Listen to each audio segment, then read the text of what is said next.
A Mochi moment from Mark, who writes, I just want to thank you for making GLP-1s affordable. What would have been over $1,000 a month is just $99 a month with Mochi. Money shouldn't be a barrier to healthy weight. 3 months in, and I have smaller jeans and a bigger wallet. You're the best. Thanks, Mark. I'm Myra Ahmed, founder of Mochi Health. To find your Mochi moment, visit joinmochi.com. Mark is a Mochi member compensated for his story. You know that thing where you get an amazing pair of shoes at a really great price and want to tell everyone about it? Yeah, so do we. Here at Designer Shoe Warehouse, we'll give you something to brag about, like the latest styles from brands you love, or the trends everyone's obsessing over, or shoes that make you feel like, well, you. So go ahead, show off a little. Find shoes that get you at prices that get your budget. Head to your DSW store or DSW.com today. DSW, let us surprise you. Voices for Justice is a podcast that uses adult language and discusses sensitive and potentially triggering topics, including violence, abuse, and murder. This podcast may not be appropriate for younger audiences. All parties are innocent until proven guilty in a court of law. Some names have been changed or omitted per their request or for safety purposes. Listener discretion is advised. My name is Sarah Turney, and this is Voices for Justice. Today, I'm discussing the case of Heidi Planck. She left her son's football game at halftime and was never seen by her family again. What followed was a trail of bizarre clues. Security video from outside a swanky high-rise apartment building in downtown LA, a missing dog found wandering alone, and a company tied to a massive financial scandal. This case is truly a tangled web of information. But at the heart of it all is a woman, a mother, who still needs to be found. This is the case of Heidi Planck.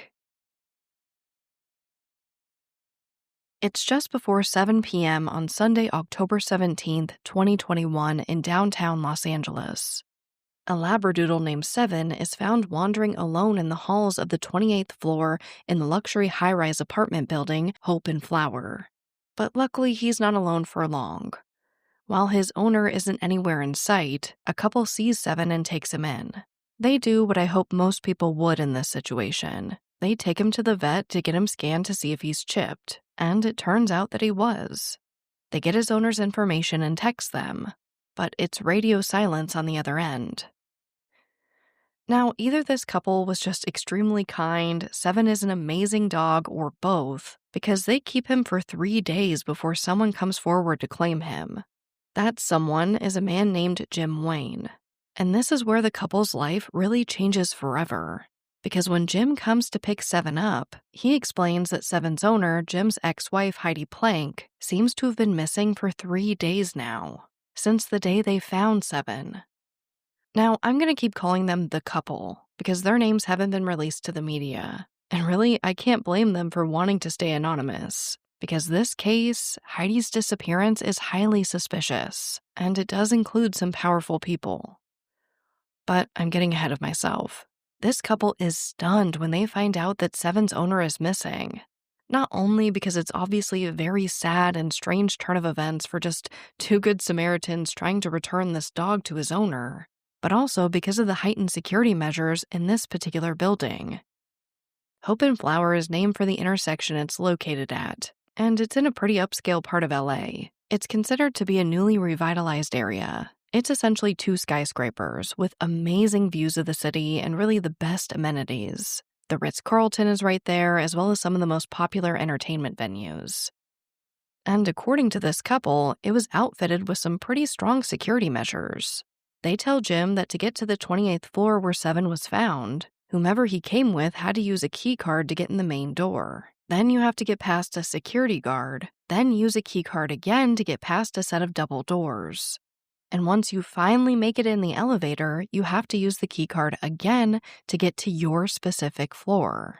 They also maintained visitor logs and had numerous security cameras. So essentially, this couple tells Jim that they should be able to track whoever brought Seven to the 28th floor pretty easily. It's a huge break in Heidi's case. One that Jim will say really jump-started the investigation into looking for her. Like I said, at this point, as far as Jim can tell, Heidi has been missing for 3 days.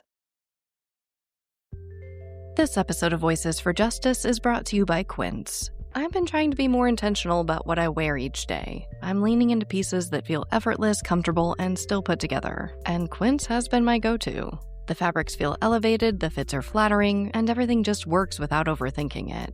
They use premium materials like 100% European linen, organic cotton, and ultra-soft denim. And the best part? Everything is priced 50 to 80% less than similar brands. They work directly with ethical factories and cut out the middlemen, so you're paying for quality and craftsmanship, not brand markup. I recently just ordered their tiered linen dress, of course in black. I wanted to pair it with one of my favorite pairs of brown wedges. The problem was, I didn't have a brown purse. So I got that from Quince too. It's one of my favorite outfits. It's easy, effortless, and feels amazing, especially as we're getting a little bit warmer here in Phoenix. Refresh your everyday with luxury you'll actually use. Head to quince.com/justice for free shipping on your order and 365-day returns. Now available in Canada too. That's QUINCE.com/justice for free shipping and 365-day returns. Quince.com/justice. This episode of Voices for Justice is sponsored by Chewy.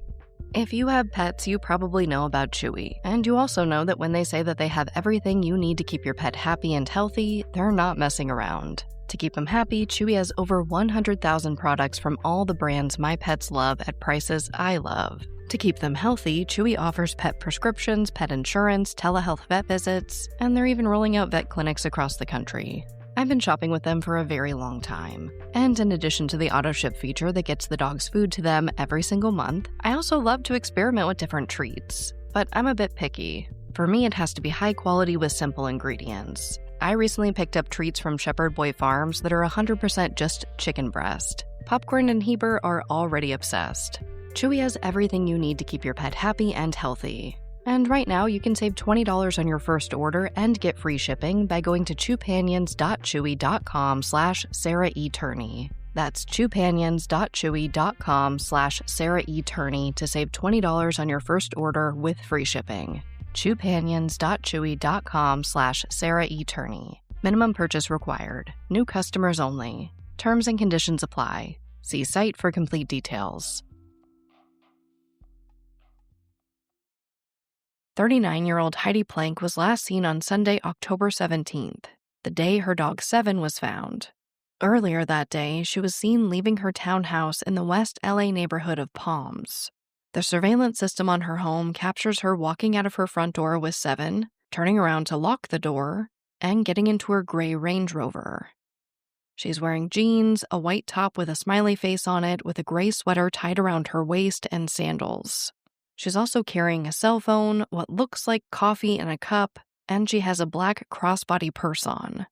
And it seems like she's appropriately dressed for her destination. She and Seven are headed about 20 miles away to Downey to see her and Jim's 10-year-old son play in his football game. She's seen by several witnesses at this game, including Jim. Now, Jim and Heidi have been divorced for 9 years at this point, but he says he could tell that something about Heidi was just off that day. He and Heidi were sitting on opposite sides of the field, but Jim sees her walking up in the stands, then back down to the field, kind of away from where the game was being played. He's described her behavior as antsy and says that she was obviously distracted by something. Then at halftime, she came up to Jim and said that she had to go. Heidi didn't say where to, and Jim didn't really push it, but he remembered asking himself where she was going and what she could possibly have to do on a Sunday that would take her away from their son like this. Jim clocked this as odd immediately, but Heidi didn't have their son for another 3 days, so he kind of just brushes it off and continues watching the game and eventually takes their son home. As for Heidi, well, we don't know why she left the game either. Some of her friends have speculated that she might have left to run an errand for her boss, but that can't be confirmed. Or if it has, it hasn't been shared with the public.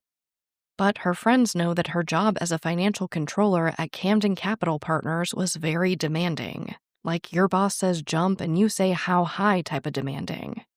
So when Heidi's friends hear about her abruptly leaving her son's football game, it's not really shocking to them. While everyone says that she was an excellent mother, they assume that she was just once again dropping everything to take care of an errand for her boss. And this isn't the last trace of Heidi. She communicates with her son that night. It turns out he won his football game, so they were talking about the game and Heidi congratulated him on his win. But at some point that night, Heidi stops communicating and misses a call from her son. On Monday, October 18th at 7:31 p.m., he texts his mom, quote, "Can you please call me back? I've called you 2 days in a row and you haven't picked up." The following day on the 19th at 3:43 p.m., he texts her again, quote, "Please call or text me because I want to make sure you're okay and I'm worried about you." Immediately after, he texts again saying, quote, "And can you tell my dad if you'll pick me up tomorrow or not?" At 5:45, he texts again, quote, "Can you please call me?" At 6:32 p.m., Jim texts her too. He says that their son is very worried about her, hasn't heard from her, and that he hopes that she's okay. 10 minutes later, their son texts Heidi again. He asks for her to call him and says that he misses her. Now at this point, again, we're at Tuesday night. Jim says that he was definitely worried. But like I told you earlier, Heidi's son wasn't due back with his mom until Wednesday. So Jim figures that there's no way she'll miss picking him up from school. But she does.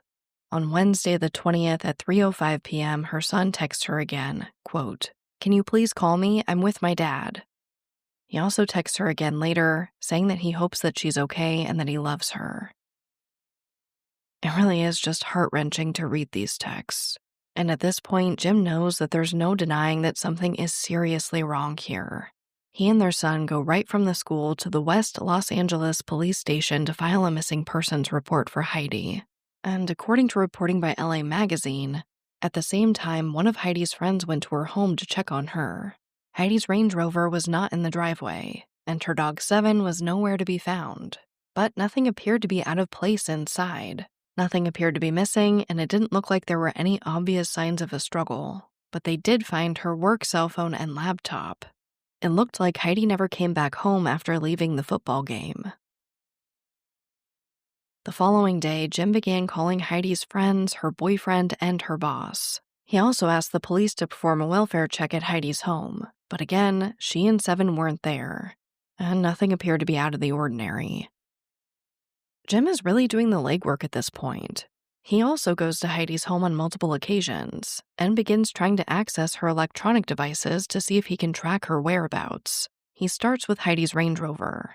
And when he goes to the LAPD to ask about this possibility, the detective assigned to her case tells him that the GPS feature was never turned on. And Jim sees this as immediately suspicious. He asks the detective if someone had disabled it, and they tell him that they can't tell him that, only that it wasn't turned on. At this point, Jim's like, okay, what about her iPhone or her Apple Watch? Surely you can track those. But it appears that the location tracking on those devices were not on either. In his interview with Dateline's Missing in America podcast, Jim says he felt like someone was trying to cover their tracks. He believes that some of these tracking services may have been intentionally disabled. He's basically banging his head against the wall at this point. He has a son turning 11 in a few days, and his mom is nowhere to be found. And there doesn't appear to be any trace of her after she left that football game. He's still calling friends and family, trying to piece together whatever he can. And then he has this epiphany. There's one more thing they might be able to track. Seven, the dog Heidi took with her everywhere. He figures Seven has to be chipped. Now, obviously, there's no major directory of dogs by name or owner to look up a microchip. He has to either find this information somewhere in Heidi's home or at her vet. So Jim really takes a shot in the dark and calls his vet, thinking maybe Heidi used the same one. And he lucks out big time. Heidi does use the same vet. He calls and asks if he's microchipped, and the vet confirms that yes, he is chipped. So Jim's like, great. He gets all the information and calls the company the microchip is registered with. He's trying to add his contact information in case Seven is found. But that's when they tell him that Seven was lost but had already been found by someone. Now, I told you earlier that a friend found Heidi's laptop and her work cell phone in her home before the police did the welfare check. And apparently, Jim kept those items for about a week before turning them over to police. And according to reporting by NBC News, Heidi's phone got a text from the couple who found Seven, trying to reunite him with Heidi. It was the couple from Hope and Flower. This is when everything starts to come together, or at least when pieces of this puzzle begin to emerge. Of course, Jim goes to the LAPD to tell them about this, but it was one of Heidi's friends that works for the next major breakthrough in her case. That friend's name is Natalie John. She's also the godmother of Heidi's son. Once she discovered that Seven was found at Hope and Flower, she hit the ground running, passing out flyers in the area, trying to get media coverage for the case, and asking local businesses in the area to review their security footage for any sign of Heidi. And then she saw it. A local business had captured Heidi on camera outside of Hope and Flower. Insurance isn't one size fits all. That's why customers have enjoyed Progressive's Name Your Price tool for years now. With the Name Your Price tool, you tell them what you want to pay, and they'll show you options that fit your budget. So whether you're picking out your first policy or just looking for something that works better for you and your family, they make it easy to see your options. Visit Progressive.com. Find a rate that works for you with the Name Your Price tool. Progressive Casualty Insurance Company and Affiliates. Price and coverage match limited by state law. After leaving her son's football game, Heidi was seen on video outside of the luxury apartment's Hope and Flower at 6:22 p.m. She's in an alley right next to the building and is basically just walking Seven. Or at least it looks like she's walking Seven.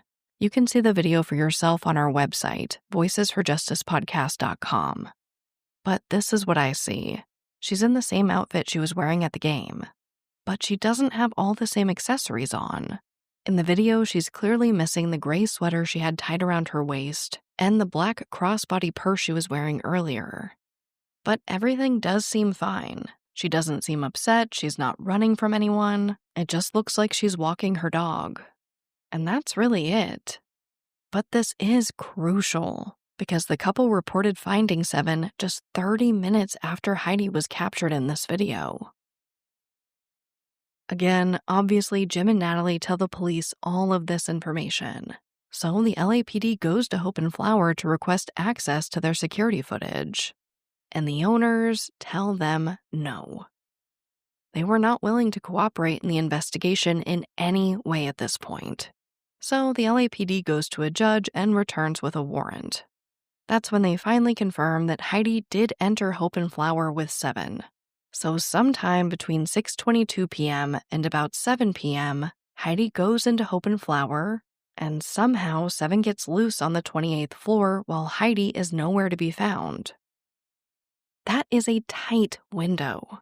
But an absolutely critical piece of evidence in this case is that, according to reporting by KTLA5 News, investigators have this footage of Heidi entering Hope and Flower, but they do not have any footage showing her leave. Nothing from Hope and Flower, nothing from the nearby business that captured her in the alley. There is nothing to prove that Heidi left that building. It's just chilling.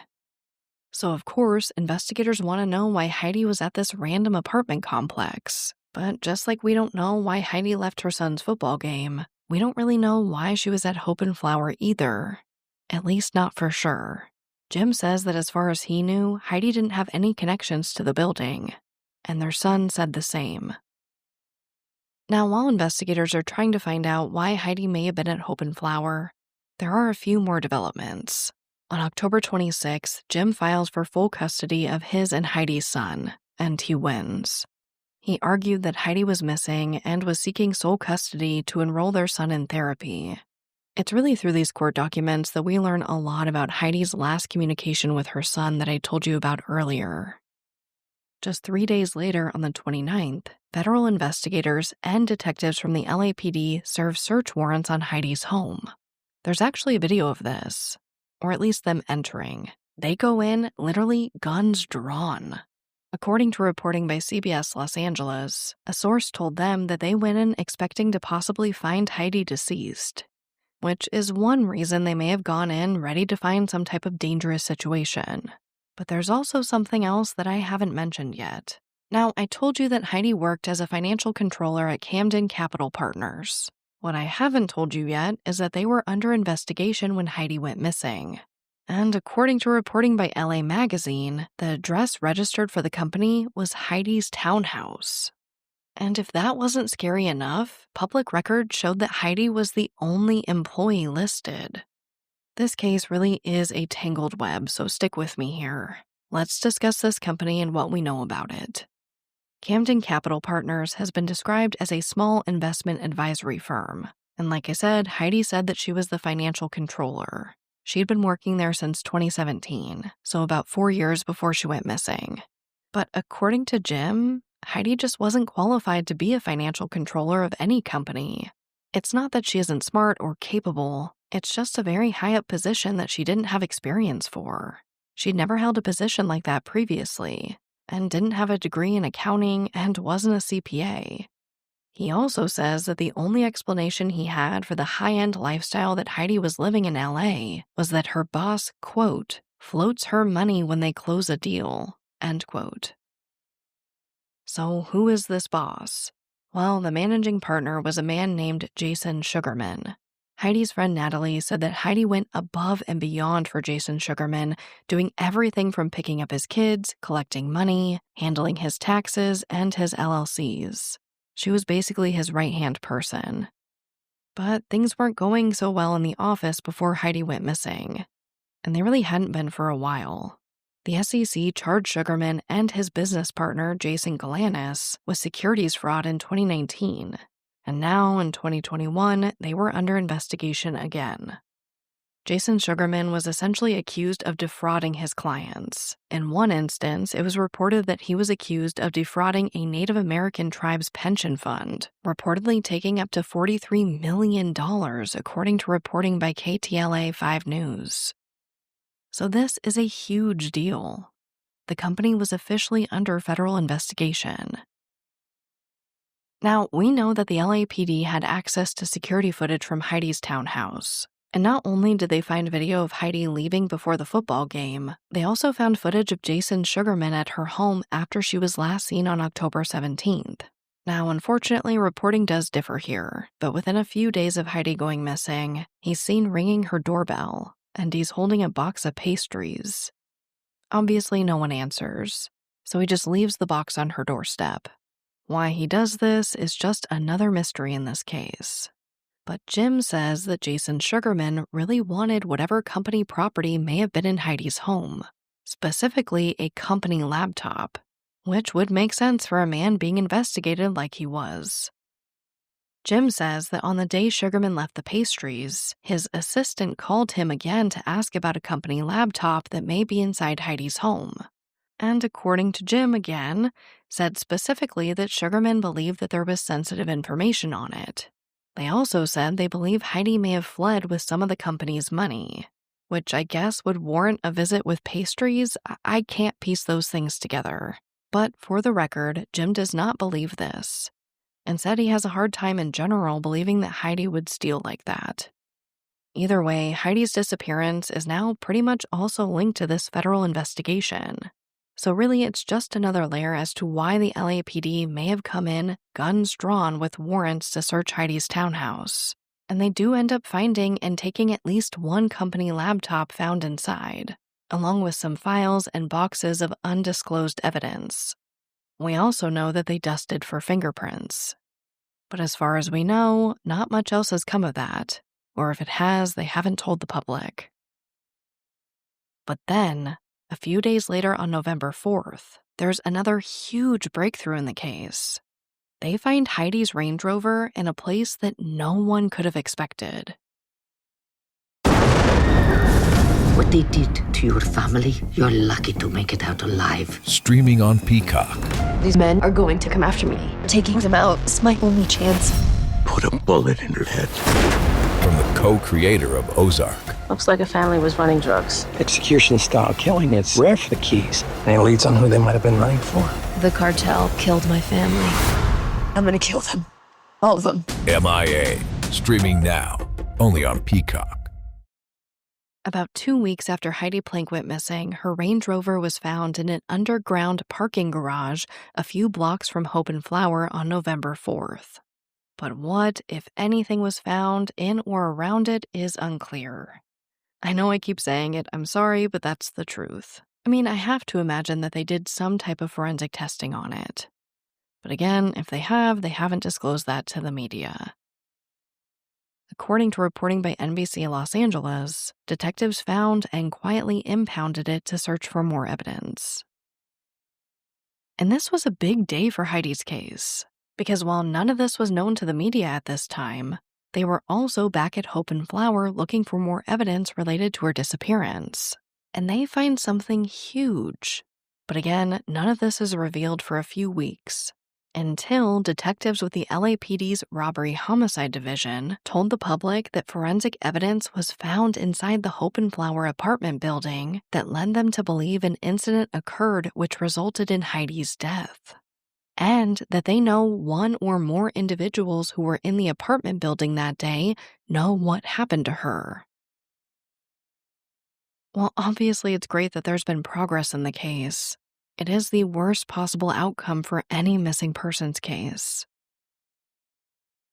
Jim is asked to meet with detectives in person, where they break the news to him that they do not believe Heidi is alive. But they do believe they might know what happened. This is what they say. Based on their searches of the building, conducting interviews, and reviewing surveillance, they're able to piece together the following theory. They believe that on October 17th, Heidi went to Hope and Flower with Seven to either attend a party or to possibly buy drugs. Then she suffered some type of medical episode, possibly from ingesting a drug laced with something like fentanyl, and died. They believe it's likely that she was then placed into an upper floor trash chute that went to a dumpster and trash compactor on the ground floor. It's just heartbreaking. But really, all they can do is move forward. They are able to track this dumpster because it had GPS on it. So they were able to track down the exact dumpster and when and where it was emptied. This led them to the Chiquita Canyon landfill in Castaic, California, about 40 miles outside of downtown LA. And there was a massive search effort in this area. They had dozens of detectives sifting through thousands of pounds of waste. There were also agents from the LA City Department of Public Works, LA City Fire Department, the County Medical Examiner Coroner's Office, the Sheriff's Department, and they were assisted by more than 60 experts. They also brought in teams of cadaver dogs. But in the end, nothing was found related to Heidi. It's so hard to see cases like this, where they have extremely compelling evidence but just can't move forward. So Jim appeals to the public for help. He speaks at a press conference at the end of November. And he really just says that. The LAPD knows that 1 to maybe even 5 people know what happened to Heidi, but they haven't come forward. And he feels like his only option is asking the community for help. Jim asked people to call the hotline set up for Heidi, and reiterated that callers can remain anonymous. He says that at this point, he's talking to the LAPD every day, sometimes upwards of 6 times a day. And when he's asked about this major new development, this is what he says. It's really difficult, guys.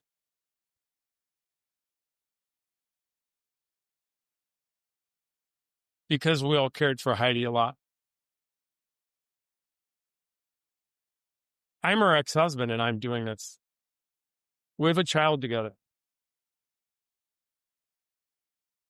An 11-year-old boy needs some answers. The family needs some answers. The friends need answers. Everybody's kind of left in a loop with no answers. I do understand the building downtown that the police have focused on. The building owners and the property managers have been very helpful with the police department. But we still need some answers. He added that he's heard a lot of chatter about why Heidi may have been at Hope and Flower. But like us, he still doesn't have any concrete answers. Jim also mentions that he doesn't know who might want to hurt Heidi, but he adds that he's just her ex-husband, and they've been separated for 9 years. Basically, everything he's doing is for their son. Now, throughout the press conference, Jim reiterates his trust and confidence in the LAPD multiple times. He says that they've been amazing, and he's sure that if there's something to find, they will find it. It really seems like the LAPD knows what happened to Heidi Planck. They just need someone to come forward with more information to piece the rest of it together, and really to make a conviction in this case.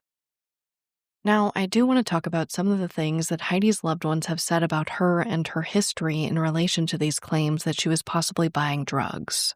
Her friend Nicole says that she never saw Heidi use drugs, only that she saw her take her prescribed Adderall, and she did not believe she was abusing it. She added that if Heidi had been going to some type of party or social gathering at Hope and Flower, she thought she would have changed before doing so. Just a small detail that I thought was worth adding. Her ex-husband Jim, though, tells a different story. He agrees that Heidi did use Adderall, but says that she had multiple prescriptions for it, and was basically doctor shopping and paying in cash to get more pills. It's also worth noting that past family court documents allege that Heidi did have a history of substance use disorder, specifically with Adderall and opiates. And the theory that Heidi may have gone to Hope and Flower to purchase something like Adderall and died shortly after gained even more traction at the end of 2022. On December 27, 2022, a former resident of Hope and Flower named Brittany Stillwell filed a lawsuit against the city of Los Angeles, the owners of Hope and Flower, and several others. Now, this lawsuit talks about a lot of things, like alleged harassment, unlawful evictions, and even some type of scheme with COVID-19 rental assistance payments. But the reason I'm telling you about this is because it also contains multiple mentions of a body being found in a trash chute at the apartments. Stillwell claims that on or about October 17, 2021, she saw with her own eyes a group of people grabbing Heidi's body out of the 28th floor trash chute after it had reportedly gotten stuck. And according to this lawsuit, she recorded it. Not only that, the complaint says that one person in this video was identified as an officer from the LAPD. Stillwell says that she believes that black market Adderall was being manufactured and distributed at Hope and Flower, and she believes Heidi was there that day to purchase some. And you guys, there's more. She says that officers from the LAPD were at a 40th floor penthouse, acting as security for a party that was centered around illegal gambling. Now, she says that she reported all of this to the LAPD and to the owners of the apartment complex. And on October 26, 2021, she was told that Heidi's disappearance was not related to Hope and Flower, and that what she probably saw was just some influencers filming some type of skit for Halloween. The lawsuit goes on to say that after she threatened to put up a Ring doorbell camera outside of her apartment, Hope and Flower threatened to terminate her lease. She also said that she's been threatened, harassed, and humiliated by on- and off-duty LAPD officers due to these incidents. It's a lot. That's a big accusation. It's a lot of accusations in there. And as far as I could find, the claims against the city of LA were dismissed without prejudice. But it appears that some of the other claims are still being argued in court. Now, that's really where all that stands. It's a big question mark with a lot of accusations. There's more that I do think is important to tell you about that doesn't really mesh with the theory that Heidi died from some type of accidental overdose. Jim has said that before Heidi went missing, she appeared to be scared about the scandal at her work with Jason Sugarman. He specifically cited that she was nervous that she was the person who, according to the IRS, would have been responsible. I think even more concerning, though, was that Jim has also stated that Heidi's boyfriend at that time, Naeem Salam, told Jim that the very weekend Heidi vanished, she texted him saying that she was afraid and asked him to come to LA to stay with her. Now, could Heidi have just been afraid to get arrested? Maybe. But was she afraid of something bigger, something more? I think it's possible too. Now, it doesn't appear that her boyfriend was involved in any way, but I know you guys are probably curious about him. At that time, he lived in the Bay Area, and was the vice president of Facebook's philanthropic organization called Chan Zuckerberg Initiative. He says he wanted to be with Heidi that weekend, but he was busy with work. And for the record, for what it's worth, Jim has said in multiple interviews that he is a very nice man. For the most part, he's rarely mentioned in Heidi's case, unlike Heidi's boss, Jason Sugarman. In 2023, he was ordered to pay $10.2 million for his involvement in the scandal. The SEC and Sugarman later settled, and he never had to admit any wrongdoing.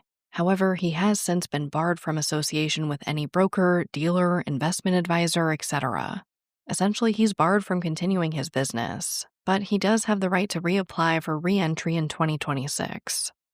Heidi was not implicated in this scandal, and as of recording this episode, no suspects have been named in Heidi's case. And that's pretty much where the case is today. In February 2022, Heidi Planck was legally declared dead. Jim and Heidi's other family and friends have continued to raise awareness for her by holding vigils, putting up billboards, and launching a website, findheidiplanck.com. Which brings me right to our call to action. Heidi's case is truly one of the more complicated cases I've covered on this podcast so far, but her loved ones are still fighting for answers and for justice, so please share. Obviously, someone out there knows something, and it's time that they come forward. Now, they've also asked that the public continue Heidi's legacy by performing random acts of kindness in her honor. So that's my second call to action. If you feel so compelled, please do some type of random act of kindness to honor Heidi's legacy.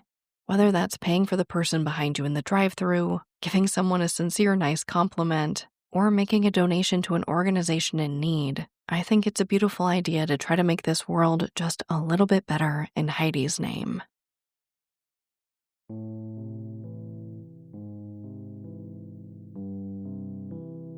As a reminder, 39-year-old Heidi Planck was last seen on October 17, 2021, at the Hope and Flower apartment complex in Los Angeles, California.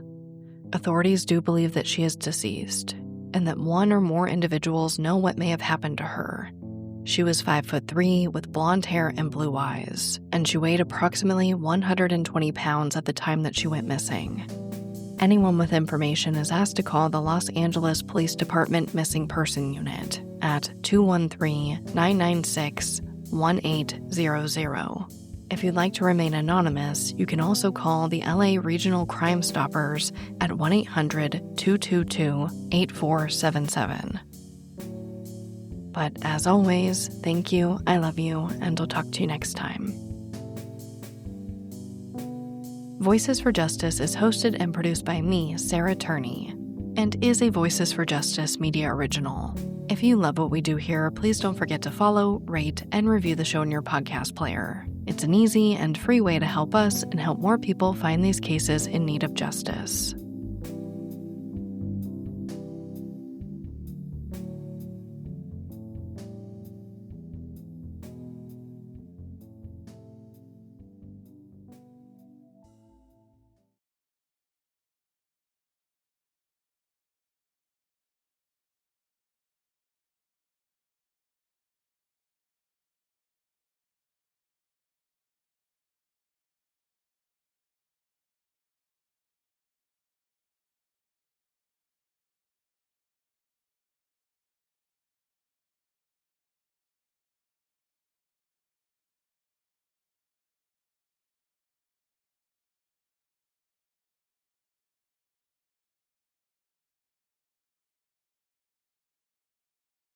Welcome to the Secret After Show. The studio door is open and our emotional support puppies Popcorn and Heber are in the room.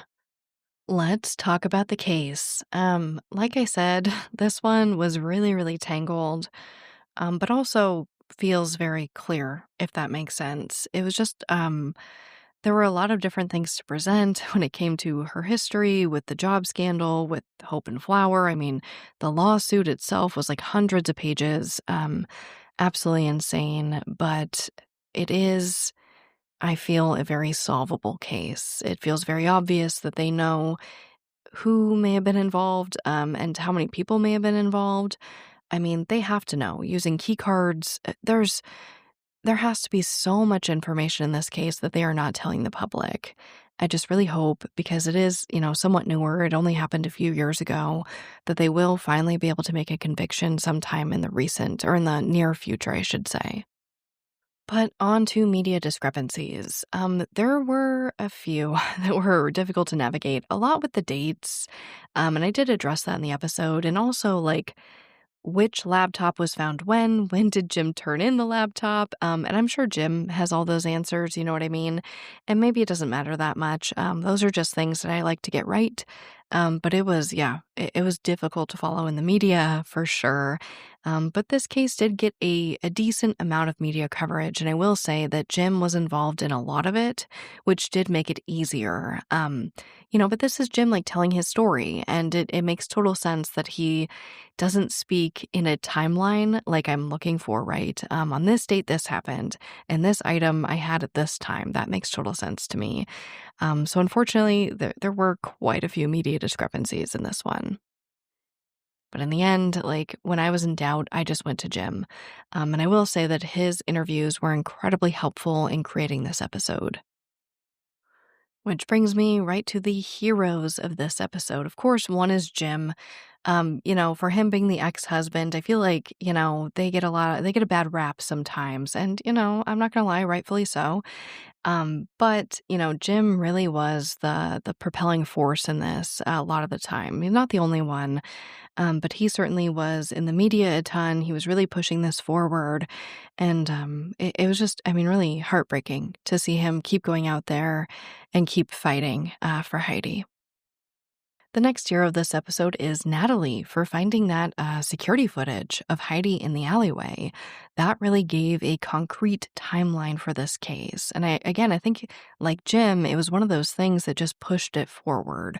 I just love it that she hit the pavement and started, passing out flyers and talking to business owners, and that she got this footage, which brings me to our third hero of this episode. Unfortunately, I do not know their name, but whoever it was at that local business that allowed Natalie to look at that security footage without a warrant. Unlike Hope and Flower, which I will say, sucks on their part for not giving it up without a warrant. Shout out to this business. I think that is wonderful. It gets me emotional. I think it's such a beautiful thing that somebody can just walk into a business and be like, hey, here's a flyer. My friend is missing. Can I check out your security footage? And whoever it is there working, maybe the owner, maybe an employee, we don't know, is just like, yeah, sure. Whatever I can do to help. I love it. I love seeing a community come together. And that's why those three make our heroes of this episode. Now let's go on to our segment of hope. This one is local to me, and from last month, June 2025. I am reading from 12 News, and the title reads, "A 5-year-old and his dog wandered into the desert. Here's how he was found." This article was written by John Tennett, by the way.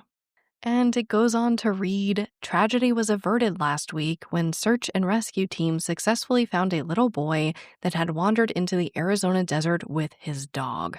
And I will say around the end of June, our temperatures were climbing to 115. So thank goodness he was found. But it continues to say on Sunday, June 22nd, someone called the Maricopa County Sheriff's Office to report that the 5-year-old had disappeared and could not be found, according to a post from MCSO. Deputies were able to track the boy down with the help of their canine bloodhound, Piper. And you guys, they have a video. You guys know how I am with dogs, especially, and little kids being found. It says body cam footage of that night showed the moment that deputies found the little boy standing in a stand of scrub brush. I don't know what that is. Deputies also found that the boy's dog had stayed right by his side. The boy was found shortly before 11 p.m. and fortunately was quickly reunited with his family. So you guys, we have not just one dog, but 2 dogs. His dog that stayed with him the whole time, and then Piper the bloodhound who found them. It is a short story, but sweet, and in the face of what we covered last week with 2 kids going missing into, possibly the wilderness, and then this week where there was a dog that was such a crucial element in this case, it just felt only appropriate for our segment of hope. If you've been considering adopting a dog, please adopt. They are amazing and will change your life. But as always, thank you, I love you, and I'll talk to you next time.